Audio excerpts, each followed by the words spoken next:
Fears.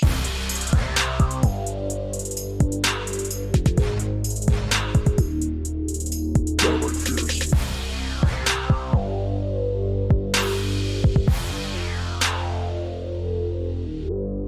Downright Fears. Hello, and welcome to episode 84 of Downright Fierce Gaming, the world's only one-man video game podcast hosted by a guy named Josh. My name is Josh. With me is Water. Let's do some video games, guys. Let's talk about some video games. I randomly, I think there was like 30 seconds left before the episode started, and I'm wondering, I know we have an anniversary coming up. And sure enough, we are 1 month and 12 days away from our 2-year anniversary. 2 years! Look how far we've come. Seriously, I know, Mark, I know you were watching when we first started. It used to look so bad. I'm going to do a comparison video. I'm going to like before and like now. I mean, it was awful. We were using a little crappy 720p webcam. That the white balance was just awful. I mean, the white balance, everything was so red. Seriously, if you get a chance, look at our video on demand. Look back to like the first couple of videos. The white balance is awful. The focus is terrible. The green screen that we were using at the time was a bed sheet. I'm like, I'll just save some money. I'll buy a green bed sheet. That'll be fine. Yeah, it wasn't good. Yeah, Mark says the quality has marginally improved. He also says solo intro, best intro. I think so. There's no way we can skip this week. So many things have happened. So much stuff to talk about. We absolutely have to have an episode.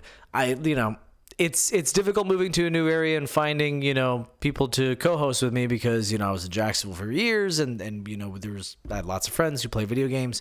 And over here I have 2 friends who actively play video games, and that's Tim and Skylar. And Tim lives really far away, and Skylar, I think, lives kind of far away. So, I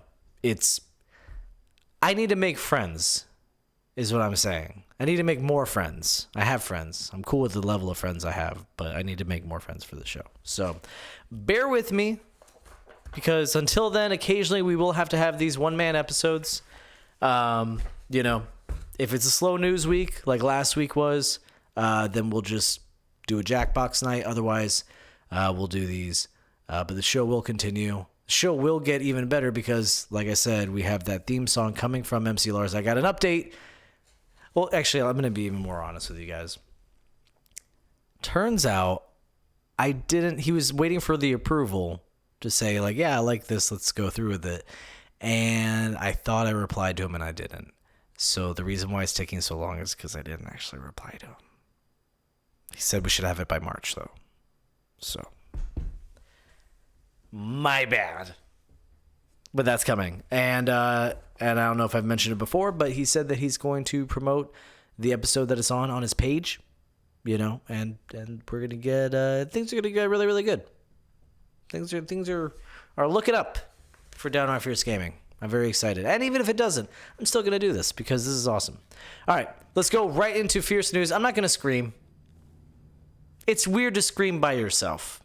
It just is, guys. So at home, I want you guys to scream on the count of 3. Ready? 1, 2, 3. Wait, shit, damn it. Fuck. Damn it.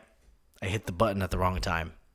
I needed to wait until I did the 3, and then I hit the button, and okay, well, I'm assuming that you went Fierce News at home. I'm sure you did. Okay, so first thing is I'm going to go out on a limb. I make a lot of predictions, a lot of, Mark, you did it? I believe you, buddy. I believe you. Hell yeah, that's my dog. Mark's my dog.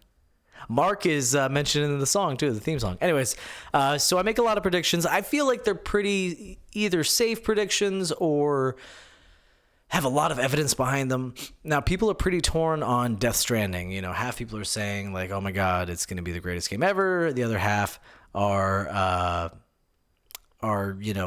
kind of anti-Kojima, saying that he's a little bit overrated and this is probably going to be a disaster. I'm in the pro-Kojima, side. It does make me a little nervous that he's kind of given a blank check to just do with whatever he wants. And it also makes me nervous that he's making a video game unlike any other video game. But at the same time, that also makes me excited. So here's the story. Before we get into the story, I want to go on a limb. I'm going to say the Death Stranding is at the very least going to be one of the most original games to come out in recent history. At the very least. So I'm not saying it's going to be The Last of Us and just game changing, forever goes down in history as one of the best games. I'm saying at the very least, it's going to be remembered as an original game. So, Jordan Vought Roberts, which is probably Vought Roberts, VOGT, I don't know.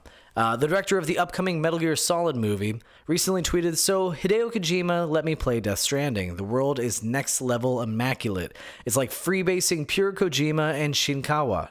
Remember when Fury Road blew you away, but also made you, in the most thankful way, ask, WTF, how does this miracle exist? You are not ready." All caps. You, period, are, period, not, period, ready. So additionally, in an interview with Metro, Norman Reedus said, quote, "The concept is so far out into the future, instead of eliminating everyone around you, it's bringing everyone together. It's a very positive video game, but scary and depressing at the same time. It's kind of a new movie. I've never seen anything like what we're doing. The trailers show you an aspect of it, but not the whole picture of what the game will be. It's like a whole other thing. It's complicated. It's a crazy, complicated game." So I still think it's okay to, and Mark says in chat, I think it'll be okay-ish. That's possible. I'm gonna give you that. I'm not guaranteeing that it's gonna be amazing. I think that there's a very good possibility that the entire game will live entirely far too up its own ass. Hideo Kojima, most of his games are him jerking off into a camera. Look at it, it's so good. He is, the guy tweets pictures of spaghetti. He's a weird dude, but I can't imagine it's at least not going to be original. And not even just original, incredibly original, which is very hard to do. When you really think about it, all entertainment, everything we consume as far as TV, books, anything, is derivative of something else. Even language is derivative of something else. So to have something be 100% original is actually kind of impossible. But to be more original than what we're used to, I think that's what this is going to be. Now, I want you to take into consideration No Man's Sky. So No Man's Sky is, yes, understandably, maybe a bad example because of how it came out. No Man's Sky is this big hyped game that everybody was like, oh my God, No Man's Sky is going to be the most amazing thing, and you can fly around the universe and you see your friend, but if you see your friend, it's like, oh my God, how did I see you? Because this world is so big, this is so crazy, so running into people, and then the creatures that you see are going to be these magnificent beasts. It was a letdown. I'll give you that. But look at the fundamental aspect of No Man's Sky and what still sets it apart from the competition. Before Josh Novak hops on here, yes, I understand Elite Dangerous is the better No Man's Sky. But look at the fundamental fact of how No Man's Sky was designed. Yes, the variety in worlds and stuff that you land on is almost non-noticeable, but the math there, the combination of creatures and randomness and stuff, the fact that there are so many worlds to explore and different sizes of planets and their arrangements and the the minerals that are there and how everything looks together, the math in that game is so incredible, and it created an experience that was very, very original. Now it's definitely better now that it's been out for a while and they've had opportunities to patch it and make good on some of the promises. It's still not The Last of Us. It's still not Halo Combat Evolved. It's not Modern Warfare. It's not a masterpiece, but You cannot take away the fact that it is extremely original and should be remembered, at least in that originality. It's, and Mark says, I wanted the No Man's Sky to be hyped so bad, to be the hype so bad. If they made good on the promises, then it would have been awesome. If there was no hype and it just came out, I think it would have been remembered a lot more fondly than it is now. So even if ultimately it's not amazing, I think that we can expect the same thing from Death Stranding, because look at all Hideo Kojima's games. Even back when he did Silent Hill, it's a standard survival horror game. Resident Evil came out first, if I'm not mistaken. I'm pretty sure Resident Evil came out first. You have this game, Silent Hill, who's basically playing off of the same formula, and yet artistically and fundamentally, you take the two games and they feel completely different from each other. Silent Hill isn't more original than No Man's Sky or anything like that. It's definitely cookie cutter, but still, the guy knows how to make things original. I mean, even look at all the Metal Gear games. It's pretty original stuff. So I don't know. I just wanted to throw that out there. Hopefully I'm right. Hopefully. I mean, we should all hope I'm right. Right? I mean, not just because, I want to be right, but that's kind of a nice world to live in where, we can at least appreciate an art for its originality. That would be nice. So let's move on. We got a lot of news today. Quick news story. Wanted to throw this in the beginning. It's not groundbreaking, but it is important if you follow video game news, if you stay, up with the industry, things that happen. Microsoft Studios has changed their name. No longer Microsoft Studios. They are now known as Xbox Game Studios. It doesn't affect anything. That doesn't mean anything. There's no hidden message there. There's no exciting features coming. It's just they're now known as Xbox Game Studios, and so now that's what we call them. That's it. Okay. So originally I was going to include the next story with a tone of excitement, and now it's a warning. So, I do my research before, the episode starts, and I start writing, searching for video game news, seeing what's interesting out there for the week. And I see that this game is coming out soon. Well, it was the release date was announced. And I also want to start by saying I absolutely love the Burnout series. I feel like most gamers do.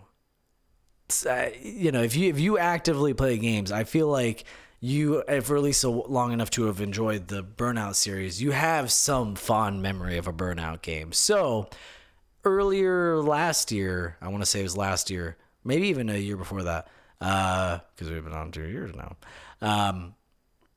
We reported on a game called Dangerous Driving. It was going to be from the co-creators of the original Burnout series. Now, they also came out with Dangerous Golf, which was a silly version of like a golf game and crash mode from Burnout. But this one was going to be and Mark says, Burnout Paradise ate several months of my life. Everybody loves Burnout Paradise. I hated Burnout Paradise. Mine was Burnout Revenge. Loved Burnout Revenge. But still, so, there was going to be a game that was going to be basically Burnout without being called Burnout. And hell yeah, I remember reporting on that and how excited I was. And I just wanted that game so badly. And I don't know if gameplay video was out yet, but I see the release date. I'm like, ooh, that's awesome. It's coming out soon. It's coming out April 9th. I'm like, hell yeah. And then I see that it's digital only digital. I'm like, well, it's, all right. And then I see it's $30. And then my spidey senses start tingling. A $30 game, digital only. And I start to worry. So I look up gameplay video. And this game looks like one of those cheap mobile knockoff versions of better games. You know what I'm talking about? Like it looks like I don't know if you guys get the Facebook ads that's like, oh, new monster catching game. Catch all the 200 monsters, and you're looking at it, you're like, this looks really weird. This looks like you tried to make Pokemon and you try to make it for $20. That's what this game looks like. It looks like hot garbage. It looks like they're doing an impression. It looks like somebody tried to make Burnout for like a couple $100s. It looks like two people tried to make Burnout, which is what it might be. Look up the video later. I'm telling you, it's called Dangerous Driving, and it looks sad. Even for $30, I don't know if that's going to be worth it. So my warning is to wait until the reviews come out. Hey, maybe it's not going to be good. I can't even give it that. It's not going to be good. Just buy Burnout Paradise.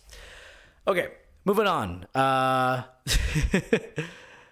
Mark says Pocket Creatures 2. Hell yeah. Wait, what's a Pokemon?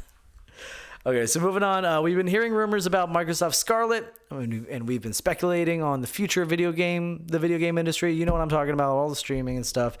I feel like Microsoft is now starting to drop some hints, because these have all been rumors and leaks and speculations and, employee leaks and all these. Like, I feel like now they're finally starting to hint at what I've been saying is an inevitability.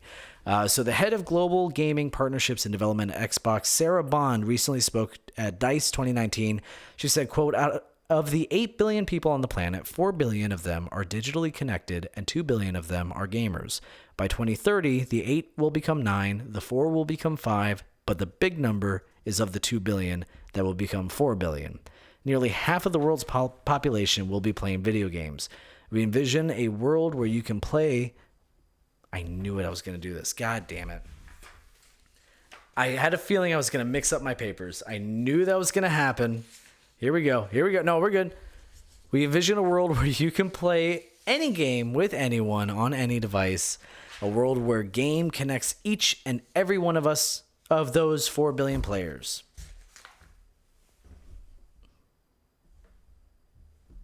It's happening. I'm not gonna do my normal weekly spiel about why it's happening and all the evidence and all that stuff. Like I'm tiring myself on that. But I just wanted to point this out because they're building up to it. I bet you at E3. I'm saying E3. I'm calling the shot. Calling the shot. E3. That's when it's happening. E3. I didn't even write that down. I'm saying that now. E3. All right. Moving on. Here's something I never thought I was going to ever say with certainty. BioWare isn't done with Mass Effect. I know. Sorry, I just saw chat. Mark says, happening status. I like it. No computer. God damn it. It's doing that Windows thing. Hold on. It's doing that goddamn Windows thing. He's like, hey, we got an update for you. No update. Son of a bitch. Sorry. You update when I tell you to goddamn update. Okay. Okay, so BioWare not done with Mass Effect. According to BioWare General Manager Casey Hudson, he said, quote, in my mind, it's very much alive. I'm thinking all the time about things I can think will be great. It's just a matter of getting back to it as soon as we can. That's definitely not something I thought I'd hear anybody say after Andromeda. Andromeda seemed like just seemed like the final nail in the coffin. Like, they had the controversy of how 3 ended, which I still maintain was a fine ending. It was okay. Like, people freak out about it. It's like, it's all right. But Andromeda was just screwed up so bad. I mean, Raymond, he says, yay, I still love the Mass Effect universe. And that is the thing. That is the thing. The Mass Effect universe is, as Casey Hudson's saying, and no pun intended, enormous just space for expansion. I mean, they can go off of 3. They can go off of Andromeda. They can start a completely new, story.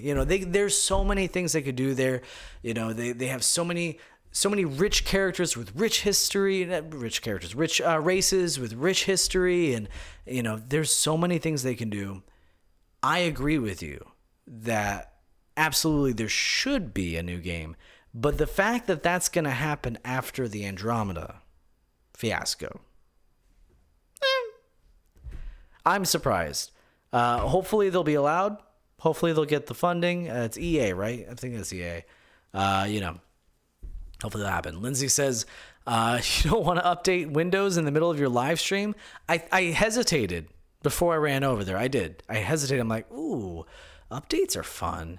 But no, I don't want to update in the middle of the live episode. Okay. So yeah, the question is though, are we going to have to wait a really, really long time for the stink of Andromeda to kind of, waft away? Or do you think that maybe we can see a game in the reasonably near future, like let's say 2 or 3 years or something, see a game in the reasonably near future where they take the franchise in a completely different direction, like Dragon Age Inquisition? Because if you do something like that, like I'm not actually serious about this. Let's say they want to go first person shooter. Even better. Let's say they want to go the route of steampunk. So Steampunk 2077, it's a first person shooty RPG kind of witchery thing. Let's say they want to go that route. Okay, so not necessarily a first person shooter, but let's say they actually put together a pretty awesome Cyberpunk 2077 clone of the next Mass Effect game. I think that could buy enough goodwill. You have a good E3 showing, you have some good gameplay, demos out there, and then you don't fuck it up. That's the important part, is you have to make sure that when you launch, like, you don't need those day one patches fixing faces and stuff. Like, you actually make a good game, which obviously sounds much easier to do than, it sounds. Wait, it's much easier to say than it is to do. You get what I'm saying? Or can they just wait a long time? And I know that was the first one, to wait for the stink to waft away. Or can they just do a Mass Effect 4? Mass Effect 4 continuation, of that series, and we're doing a brand new trilogy. I don't know. Raymond says, I think if Apex can get the hype up about Titanfall universe, a new type of Mass Effect can get the hype up for sure. Okay, so that's a good point. We're definitely going to be talking about Apex. 100%, we have to talk about Apex. But I want to say that Titanfall 2 was the real hype. I guess comparatively speaking, that's not really fair to say, because way more people are playing Apex than played Titanfall 2. I'd say critically, Titanfall 2 started it. If it wasn't for Titanfall 2, we wouldn't have Apex. There was enough trust with Respawn. The industry respected the hell out of Respawn after Titanfall 2, and everybody kind of felt that sting after they had to go up against, what was it, Battlefield 1 or something. I mean, they got crushed because nobody was talking about it. It came out, everybody's like, this is an amazing game, and then forgot about it. So and then Mark says Apex is doing it right, getting all the big streamers on board. Yeah, 100. I mean, we'll talk about Apex. We're gonna add, I think I have a whole page. I think I have more than a whole page. Hold on. I got one. Let's see. I got one. Yeah, I got 1 3/4 of a page to talk about Apex, and I haven't even played the game. We're gonna talk about Apex. Don't worry. I feel like that's anyways, we'll get to it. So I think overall, Mass Effect, we'd love to see one. Hopefully they do it right. hopefully it's sooner, and hopefully, yeah, cool. So here's a fun, lighthearted story. This is just funny. This is just sometimes funny things happen. Epic Game Store. So if you don't know this already, you need to download the Epic Game Store client. It's kind of like Steam Store, but it's not as impressive, obviously, and not as good prices. But what the Epic Game Store does is for your free account, they'll give you a free game every 2 weeks. Now, these aren't insane games, giant blockbuster games. I think the biggest one they did was Subnautica, and that was like the first week or two or something. Right now they have, and that's actually the only reason why I downloaded it is just because I'm like, why not get free games? So just do it. Just get free games. Right now the game is Axiom Verge, which from what I hear is a good game. I haven't played it. Now, an interesting thing happened when players started playing this version of Axiom Verge, when they got to a certain part of the game, had the game crash. So everybody was experiencing this all at the same time. They get to a certain part and the game crashes. Now, that's not a normal thing because this game has been out for a while. So it didn't really make sense.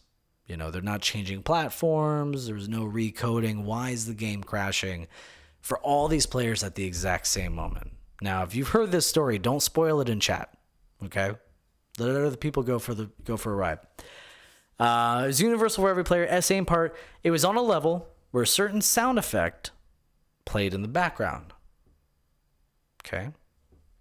Turns out, when the creator was getting the files ready to release on the Epic Store, he attempted to remove all the DLLs and files that Valve requires when you have a game on their store.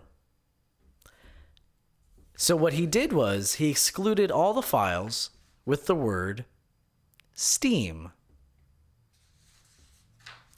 So when the players got to a part in the game where there was a Steam sound effect, the game crashed due to the missing steam.xmb file. The real ironic part is since the Epic Game Store doesn't have a forum for people to go on and, talk about the game, problems, bugs, or whatever, everybody went to put their issues on the Steam forums. I thought that was funny. Nothing really to comment there. I just thought it was funny. I'm going to take a sip of water while you laugh your head off. Oh, that's good stuff. That's good stuff. Okay, so next one isn't really news, but we're going to talk about it anyway. It turns out that Sony is really, really against crossplay. Now,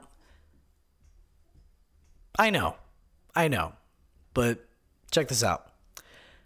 Sean Layden recently told Game Informer, quote, "People keep saying, why doesn't Sony allow more people to have crossplay?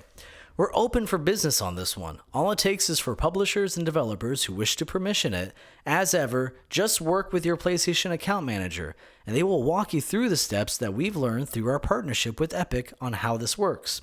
I don't believe right now there is any gating factor on that. I think they're open to make proposals because the Fortnite thing worked pretty well." Turns out the lie detector determined that was a lie. I fucked that up. I had this idea in my head. I'm like, I'm going to do it like Maury. And it's going to be really funny. And I rushed it. I rushed right into it. I let you down, guys. But it turns out the lie detector determined that was a lie. On Tuesday, the CEO of Chucklefish, the people who published Wargroove, said that despite their efforts that were in line with what Layden said, they were told it would not happen. Sorry, I'm looking at Mark's chat. It says 4 Pinocchios. Yep. I lost my place. Oh, yeah.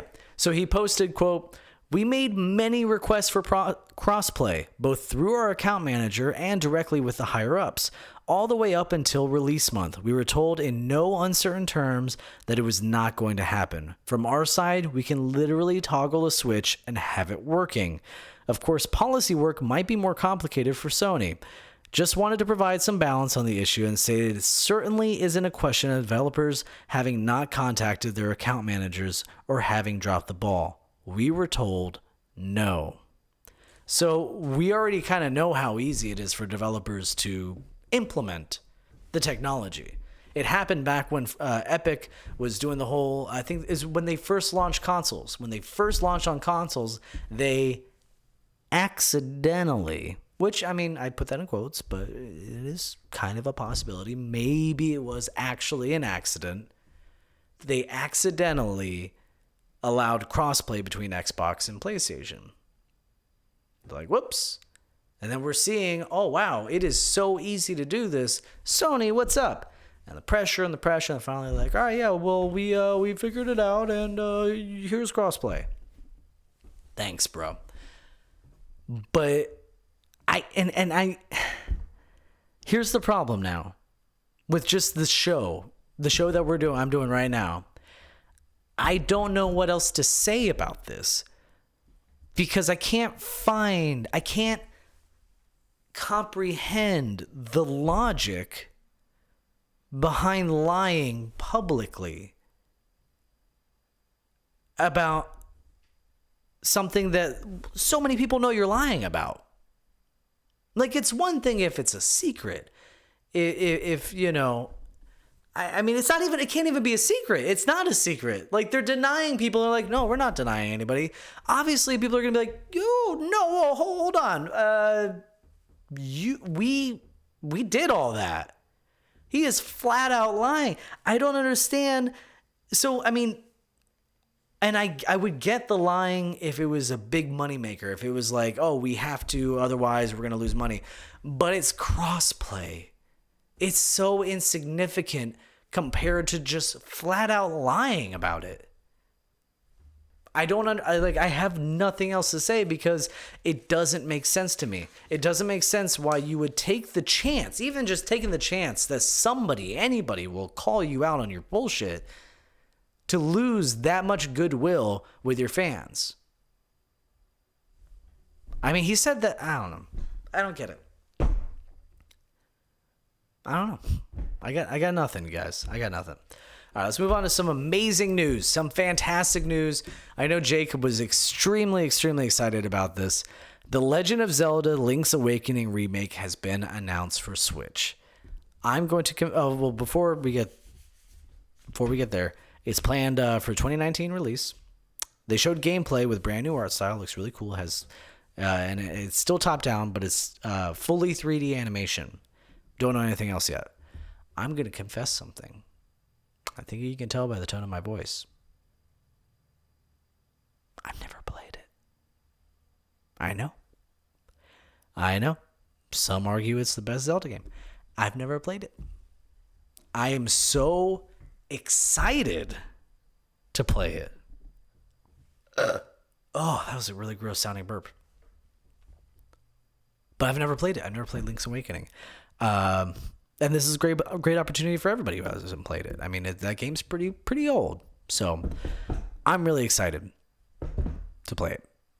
Now, Mark points out that Direct was so dope. It was a pretty dope Nintendo Direct. In fact, that's not the only game that was announced out of this. We got so many things to talk about that Direct.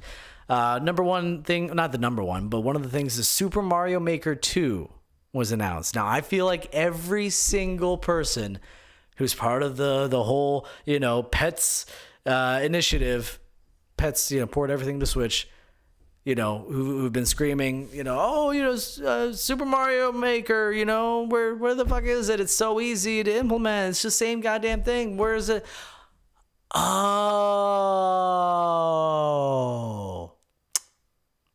that's why they made a sequel, which is smart.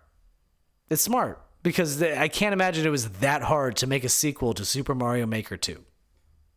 It's probably the same exact thing, just reskinned and they added their own extra, X amount of levels and all that. I'm super excited for this one because I didn't have an opportunity to play the last one. I don't have a DS I have a DS, but I didn't want to play it on the DS. And I didn't have a Wii U, so I'm really excited to play this one. We got a release date for Fire Emblem Three Houses. Oh, you guys, I love Fire Emblem. I say that I haven't sought out too many Fire Emblem games. I have Radiant Dawn, which I won't play anymore because I learned that it's a super rare copy. It's worth like over $100, so I'm just like, I'm not going to play it anymore. But I had a lot of fun with that game. It was a good game. Coming out July 26th. Really excited for that. Another news, Platinum Games, the team behind Bayonetta, they revealed a new IP called Astral Chain, which will be a Switch exclusive. Now, I'm gonna keep saying this for all these games. I'm really excited for this one, but I'll tell you why. I'm amazed that they got a game that looks that good to run on a Switch. Like, I see the little tricks that they did, it's a little cell shaded. It's more stylized than high resolution graphics. I get that. But I'm watching this gameplay reveal, and that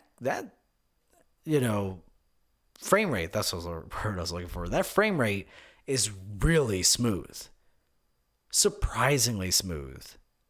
Like, I was playing Child of Light on my Switch, and that frame rate just drops to like 7, And this is looking like it's a 60 frames per second game.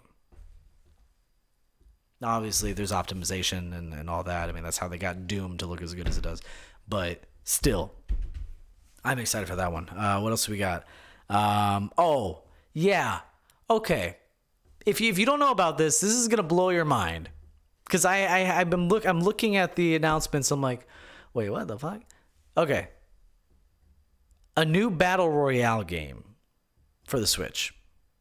It's out. Came out with the Direct. It's Battle Royale Tetris. Battle Royale Tetris.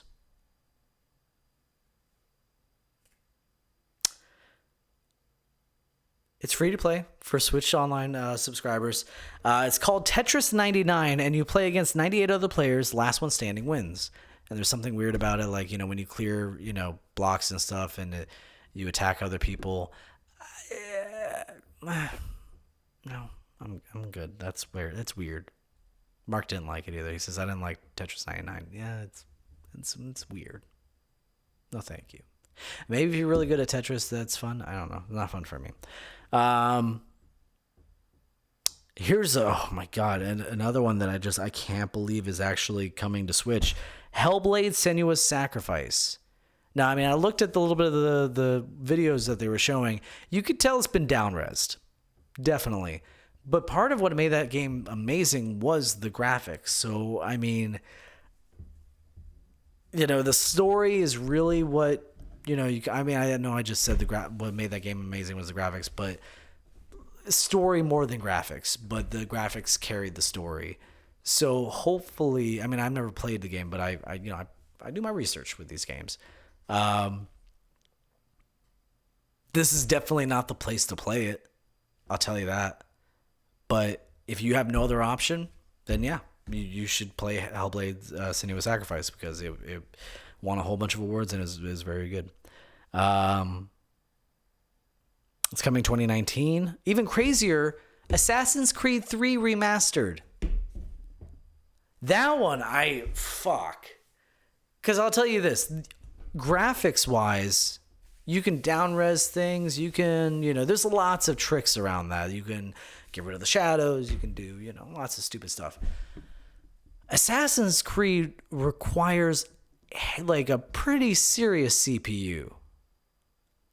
Like, I had a decent CPU before this amazing one I have now. It's pretty awesome. I had I don't even remember. I only remember what I have now because it's so balls to the wall, sexy with, anyways. And it struggled with Assassin's Creed Origins when I would go into a city because it had to it had to, do the AI for like 50 people in my line of sight. And then all the shadows for those people, and then all the, whatever. So, I don't know exactly the specifications of what the Switch has as far as CPU power, but I really don't think it's that good. And there's not much you can do for Assassin's Creed. For something that needs heavy CPU, other than just, first of all, you got to get rid of shadows, and then second, you just got to have not that many NPCs on the screen, which is kind of the point of Assassin's Creed. You hide in crowds, you move through crowds, you have to locate your, target in crowds, you fight like 50 dudes at one time. Mark says the video for AC looked laggy as fuck during the direct. Maybe it'll be better, but I'm not holding my breath. Again, I'm all for pets, but it's got to run good, they got they got Saints Row also. Don't know how they're gonna do that, but hey, maybe they work some kind of magic, maybe they work some kind of miracle, and it comes out and it's like, wow, this runs at 30 frames. Let's just give it 30. Runs at 30 frames, solid, stable. Hell yeah. Dude, I'll take some down-resed Assassin's Creed Mobile any day. And also another cool fact is it comes with Liberation for free. Well, not for free. You're paying for the game, but included, bundled with it. And it's also remastered. So that's cool. That's coming out May 21st. All right. Now, this one, they couldn't even hide. They couldn't even hide the down-resing and the down-graphicing and all that stuff for this one. Dead by Daylight. It's that 1v4 game where you're playing the killer and, you put them in traps and stuff. If you haven't seen this video, you gotta look it up. Dead by Daylight for Switch. It looks like a mobile game. It looks straight up like a mobile game. It looks like the graphics are as bad as 7 Days to Die, which if you play that game, the graphics are pretty freaking awful. This game is typically pretty good looking on PC. It's not like, mind blowing, but I'm amazed that they even showed this, that they were even like, look, Dead by Daylight. I don't know. That's like having the entire trailer for Disaster Artist be The Room. It's like, look, it's Disaster Artist. Oh my God, this looks like a terrible, terrible movie. Like, I don't know. It's going to, that's the thing. This one is going to be bad. It's going to be bad. I don't know if it'll be fun, but it's going to look really bad. And it's probably not going to be fun either. That's coming fall 2019. Also coming this fall, Dragon Quest XI. Dragon Quest XI S Echoes of an Elusive Age. I don't know if that's different from just Dragon Quest XI. That's pretty cool, though. I haven't played that one. That's on my... Actually, it's not on my list. I got to add it. I've got to... Oh, my God, you guys. I've got this backlog. I've done this stupid thing of chronicling my backlog now, which... It's just so stupid. It's so dumb. I don't know why I'm doing it. I'll tell you why I'm doing it, because a game will go by and I'm like, oh yeah, I wanted to play that. And the other day I was sitting wondering what I should play. Never again, but now I have like at least 500 hours worth of games backed up in my backlog. We also got we got release dates for 3 Final Fantasy games. Final Fantasy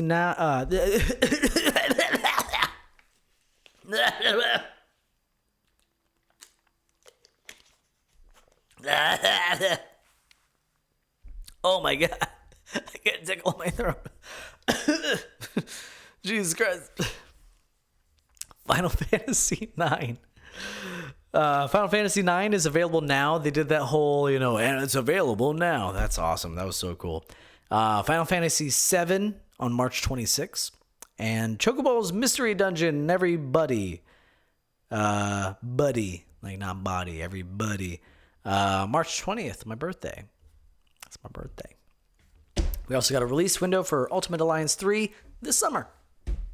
Oh, and then Tokyo RPG Factory, the creators of I Am Setsuna and Lost Sphere, announced a new title, Oninaki. Oninaki. Oninaki.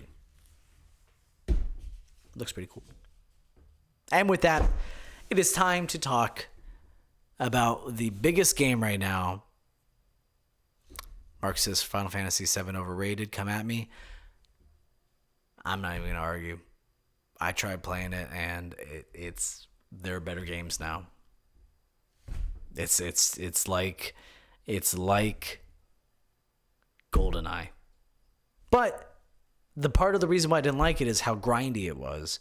And on the Switch, I think that fits perfectly. Because you can't take away the fact that the story is still good. The limited amount of the game I played, the story is pretty good. That's the thing that holds up.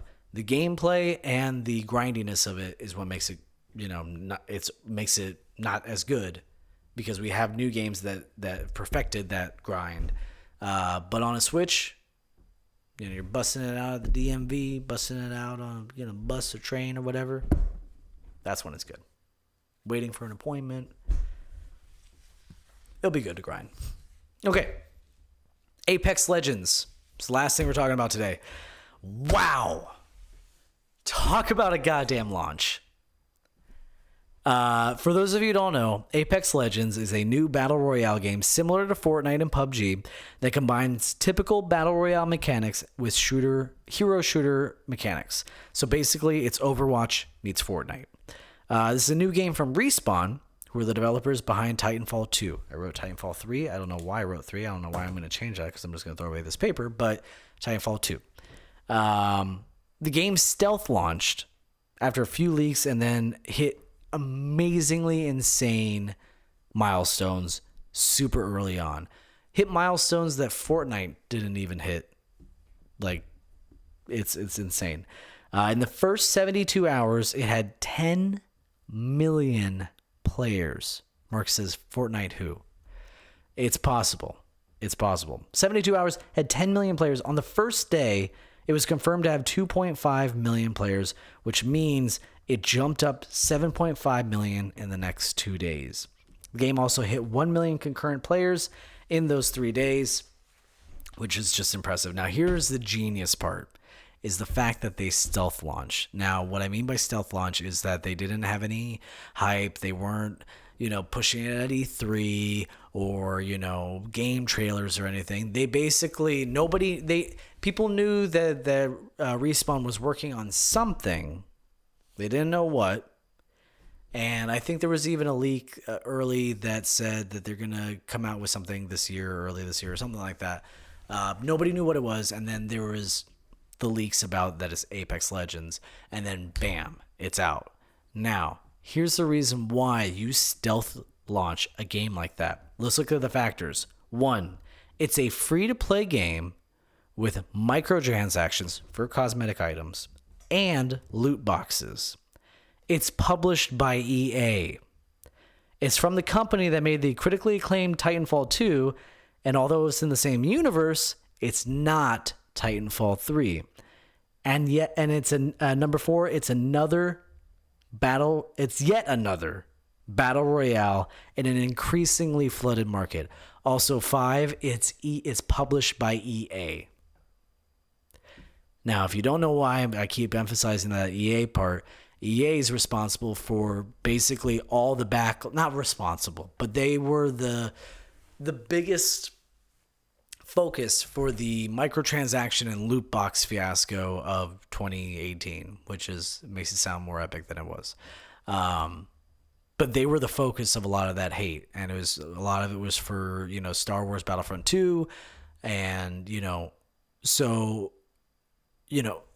let's say for instance last year, because they knew this was happening, they knew this game was coming out. Last year, they're getting all this backlash for loot boxes and microtransactions, and they say, all right guys, hey, I know you're really upset about microtransaction and loot boxes. Well, here's a game that actually it's all of that. It's nothing but that. It's pretty much, yeah. It's free, but we're counting on you guys to spend so much money that we can, pay for all the servers and stuff. By the way, we're EA and everybody kind of hates us. Except for Josh, who understands it's just a company and you can't really hate a company because they're just trying to make money like everybody's trying to make money. How do you generate hype for that too? How do you generate hype for yet another freaking battle royale game? Like there's no, I saw when the leaks came out, I saw them and I didn't even report on them because why would I? Who cares? Like you've got a new battle royale game. Okay, cool. You've got it made by the guys from Respawn. Okay, well, they're probably using, and this is what they did, they're probably using assets from Titanfall 2 and just trying to cash in on the Battle Royale craze, which they were and weren't. And what the fuck? Why aren't they working on Titanfall 3?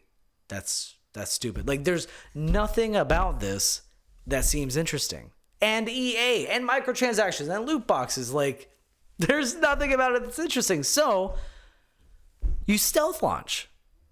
It comes out, it's free, and people figure, why not? I'll try it. And then something beautiful happens, ladies and gentlemen. Something amazing happens. People judge a game not for the hype, not for the promises, not for the controversy around it. They judge a game strictly based on its fun factor, its mechanics. They judge a game for its content. And people go, wow, this is a great game. Now, I think that this is a perfect example of how if No Man's Sky was stealth launched, no hype, maybe a leak or two or something, but no videos, no, promises, anything like that. It's just like, hey, here's a game. It is called No Man's Sky. Enjoy. I think that would have been not game of the year, but I think people would have treated that game completely different. They would have respected that game a whole lot more. Because ultimately, even though it wasn't the vanilla game wasn't a lasting experience, it wasn't, something that you can really come back to that long, because then you realize, oh, it's just kind of the same planet over and over again. You don't look at it in a giant scale. You don't look at it, you don't expect the universe from it. You expect a little bit. It's like, wow, this game isn't very deep. It's not the most amazing game, but like, wow, the things you could do in this game, that's great. And Mark agrees. Self-launched No Man's Sky would have done well. I think the hype would have come out of what the game actually was. And then you have all the updates that they do. And then eventually, oh my God, my kitty. I can hear my kitty in the other room. You have all the updates that they do, and then they turn it into the No Man's Sky that is today. And then now everybody's like, hey, No Man's Sky is actually a pretty good game. Here's another one, Subnautica. That's exactly what happened with Subnautica. I played with that game when it first came out. There was hardly anything to do. There was like nothing to do. Played that game somewhat recently, and there's a whole butt ton of stuff to do in that game now. And I haven't seen a single video at like E3 or any kind of promotion or anything for that. And I think that they've gone 1.0. They've launched.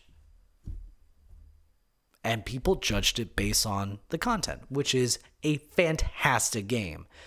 Mark asks, do you think we will see more of this style of promotion going forward?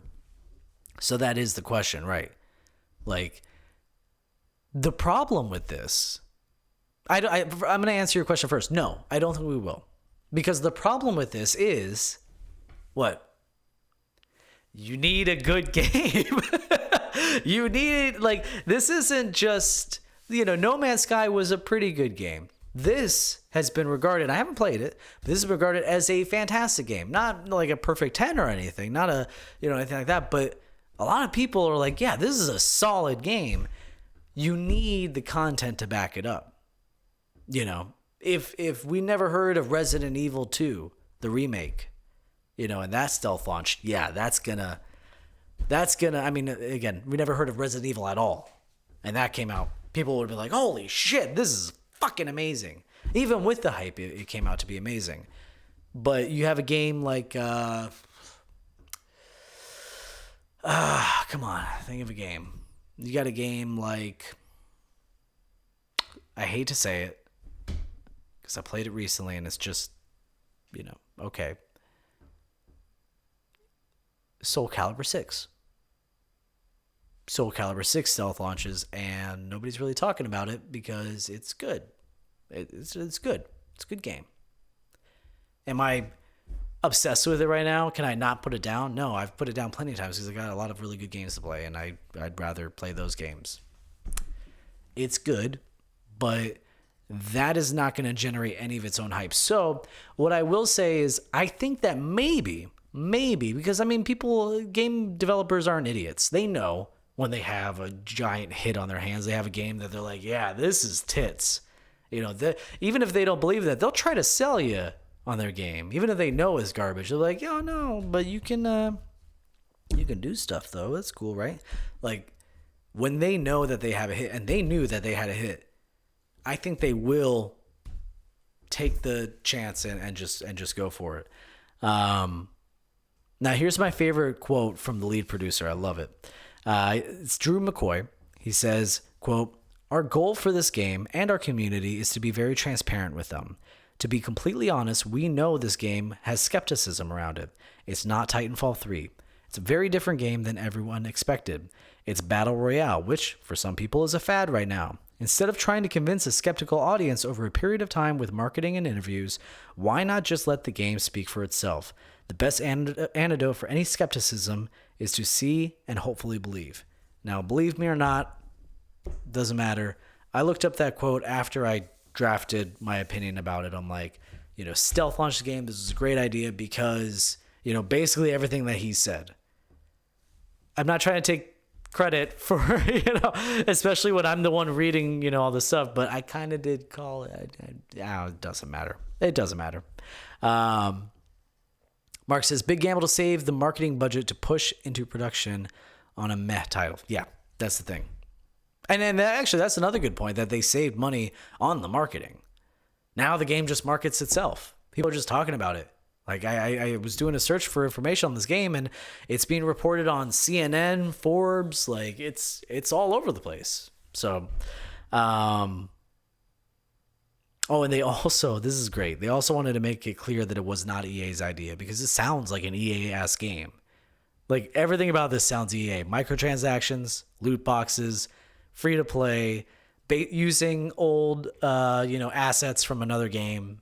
That sounds like an EA move. He said, quote, not to be throwing EA under the bus, but this wasn't the game they were expecting. I had to go to the executives and show it to them and explain it and not convince, but more, hey, trust us. This is the thing you want out of us. He went on to say, quote, they're like, we don't know. We can't predict, which absolutely sounds like an EA-ass thing to say. This is a game we had to say, this is what we want to do. Help us get there. They had no hand in development or anything about this game. They just published it. That's it. Now, this also doesn't mean that we're not going to get anything new from Titanfall on a Q3 third quarter financial call for EA. The company said that it has plans to introduce a premium Titanfall experience. Now, this is not Titanfall 3, which they've gone on record to say that they don't have plans currently for a Titanfall 3 game. What this kind of sounds like is it might be it's definitely going to be not free to play. It's going to be a traditional non-free to play game, but I imagine it's going to be kind of some kind of twist on the franchise. Like,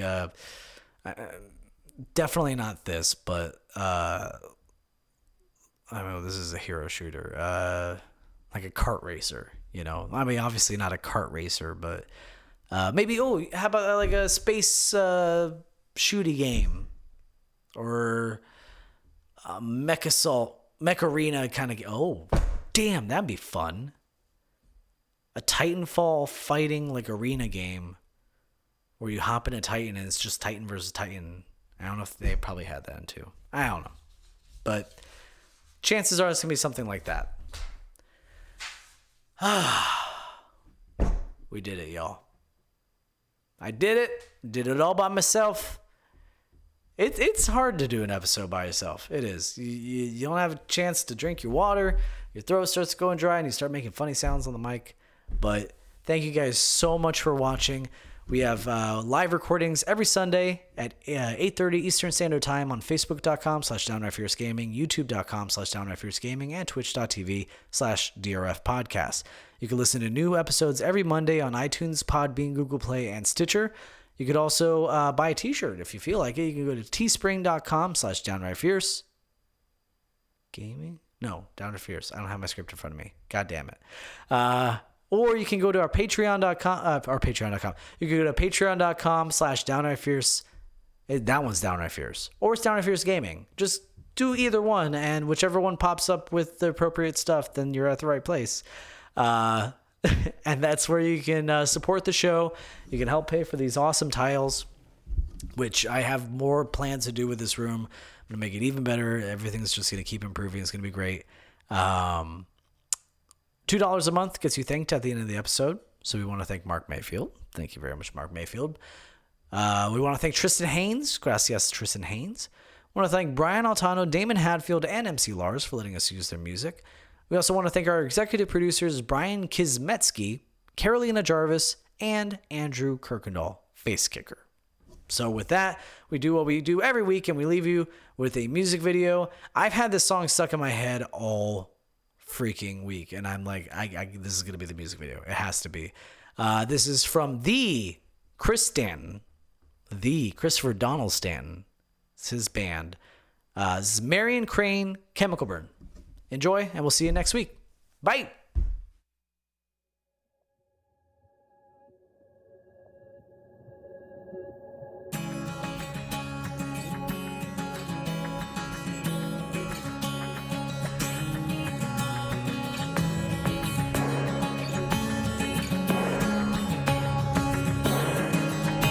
The time has come.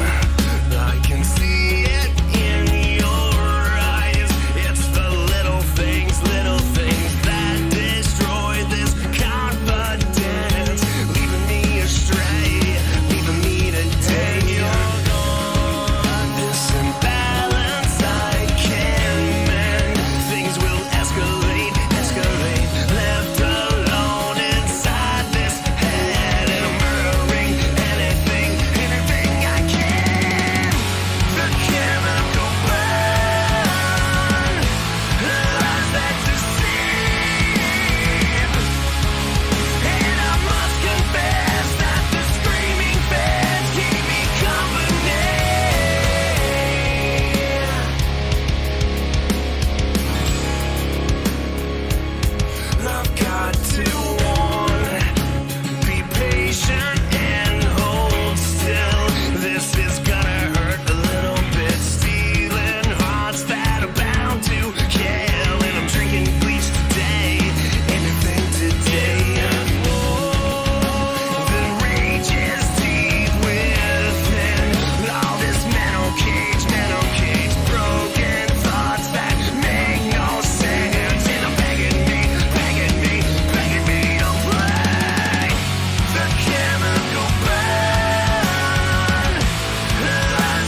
Misanthrope.